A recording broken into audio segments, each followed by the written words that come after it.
The question of the debate is whether the Gospels provide us with a historically accurate view of Jesus. All of the scholars that he mentioned would say no. Ben Meyer, John Meyer. Three of these colleagues, by the way, three of these people are my colleagues. E.P. Sanders, my colleague for 15 years at Duke. Jody Magnus, whom I hired at UNC. Chris Smith, who was my colleague at UNC before going to Notre Dame. Every one of them would agree that the Gospels do not provide us with historically reliable information, historically reliable accounts of Jesus.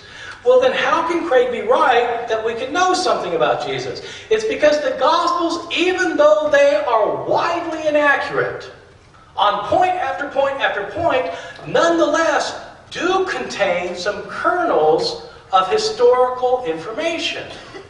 And what historians do, namely these people that give what he's saying is the dominant view, what they do is they get past the contradictions and the discrepancies and the historically false information to what actually happened, acknowledging that the Gospels are full of discrepancies, contradictions, and historically false information.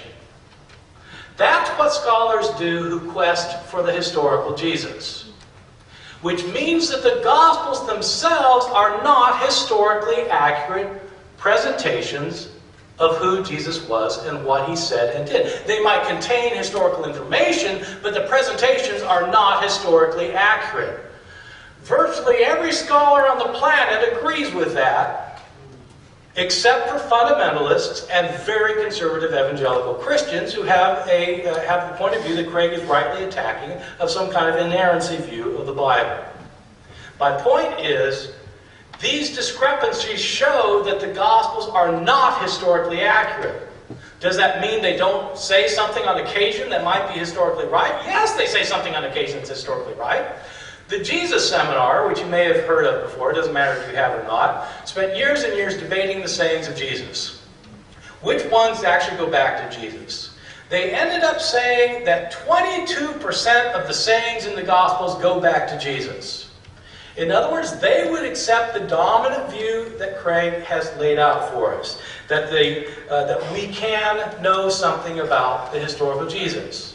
But in getting to that view, they claim that 78% of the sayings of Jesus were not actually said by him.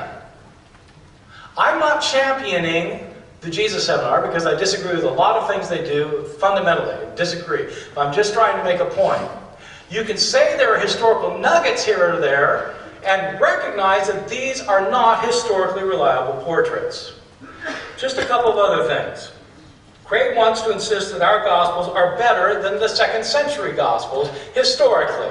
He's absolutely right about that. The New Testament Gospels are not historically accurate, and the 2nd century Gospels are even worse.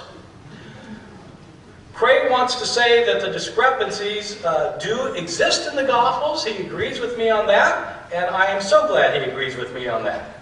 But let me point out that if you have these discrepancies between two Gospels, they can't both be right historically. You might think that they're right theologically, you might think that they're great literature, but they can't both be right historically.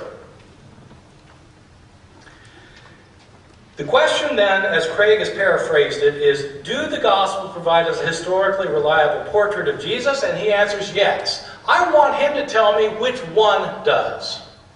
He's already told us that the Gospel of John does not, because it links theology and history. But so do Matthew, Mark, and Luke. They're not objective biographical accounts of Jesus. They also have the same problem that John has. Which one of our Gospels is historically accurate? If one of them is not accurate, then how can we say that they give us an accurate portrayal of Jesus? In fact, the Gospels are full of discrepancies, they're full of contradictions, they're full of false historical information. They may be valuable to you as a Christian believer.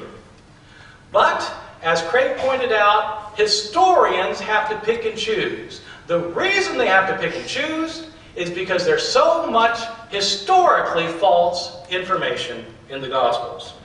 Thank you very much.